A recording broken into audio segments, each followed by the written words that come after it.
gente, tudo bem? Como estão vocês? Espero que estejam bem. Nós estamos com um novo formato de aula, portanto, espero que vocês apreciem. Hoje eu vou falar para vocês sobre o modernismo da geração de 1922 a 1930, que foi considerado uma geração heróica após a Semana de Arte Moderna. É uma geração que busca fazer a diferença nas artes, como pintura, artes plásticas e também na literatura. Alguns artistas foram estudar para fora do país e trouxe de lá a cultura europeia e aí trouxe para o Brasil um novo modo de pensar, de analisar, de buscar as revoluções. E também com a vanguarda europeia, que nós já estudamos, eles trouxeram o surrealismo e o dadaísmo. Eu vou falar então para vocês sobre Oswald de Andrade. Ele era inovador, líder, rebelde, chocava o público, nacionalista, colocava humor em seus escritos e ele escreveu Memórias Sentimentais de João Miramar e Serafim Ponte Grande. Outro autor que também foi muito destacado foi o Mário de Andrade, só apenas mostrando que o Mário de Andrade e Oswald de Andrade não têm parentesco nenhum, apenas o sobrenome. O Mário de Andrade ele foi considerado o papa do modernismo brasileiro. Ele era discreto, estudioso intelectual, musicista, tocava piano, professor de música, de literatura. Ele gostava muito de centrar no que ele estava falando. Então, o Mário de Andrade escreveu Pauliceia Desvairada. Ele era apaixonado por São Paulo, essa São Paulo dos anos 20. São Paulo que era efervescente, chegavam os imigrantes, essa revolução industrial, ele era apaixonado por essa São Paulo. Outra obra que ele escreveu foi sobre amar, verbo intransitivo.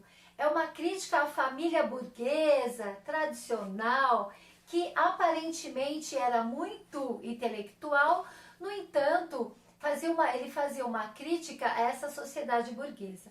Então, nesta obra, Amar, Verbo Intransitivo, ele trouxe a ideia das transformações que estavam chegando também aqui no Brasil. Então, o que falava?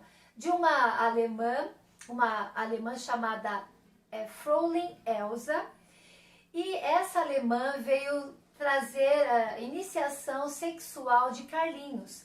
Essa mulher foi contratada pelo pai, Carlos, que era um rico, tradicional, e trouxe então essa manifestação de uma hipocrisia nacionalista, ok? Uma outra obra que nós vamos falar aqui é sobre Macunaíma. Macunaíma é considerado uma rapsódia, ou seja, um musical de folclore. Ela retrata o herói sem caráter nenhum. Não é esse mau caráter que é colocado, que a gente acha que não presta, não é nada disso. É um caráter que é dengoso, que é preguiçoso, que não gosta de trabalhar, meio mulherengo. Esse é o Macunaíma, uma mistura de branco, negro e índio. E o Macunaíma, ele era assim, preguiçosão, então não gostava muito de fazer as coisas, sempre mandava o outro fazer, a família, os irmãos, e ele era o caçula. E é tão surreal esse Macunaíma que no meio da história, esse Macunaíma acaba se transformando em loiro de olhos azuis, para mostrar essa miscigenação que é da cultura brasileira que nós temos aqui, ok? Um outro autor que é muito importante é o Manuel Bandeira. Ele foi diagnosticado com 17 anos de tuberculose e o médico disse que ele iria morrer breve, que iria morrer logo. Acontece que ele foi crescendo, foi evoluindo, se tornou professor e ele sempre tinha esse estigma de que ele iria morrer a qualquer momento de tuberculose.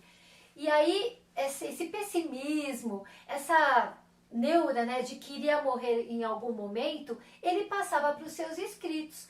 Então ele escreveu A Cinza das Horas, Libertinagem, Pneumotórax, que é bem humorada, que tosse, espirra. Então ele falava que em breve ele iria morrer.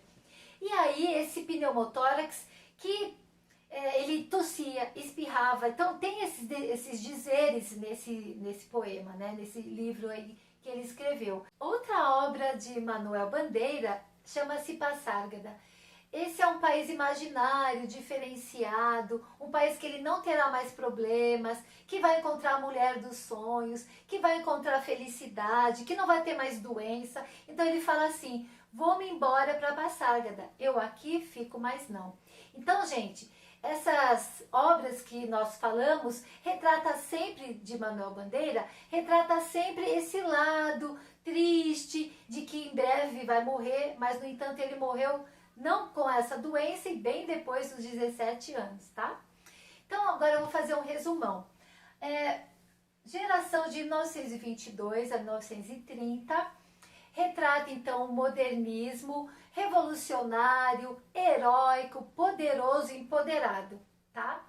Essa geração também criou uma forma diferenciada das artes plásticas, da literatura, né, de toda essa nomenclatura que se faz referência a artes, tá bom?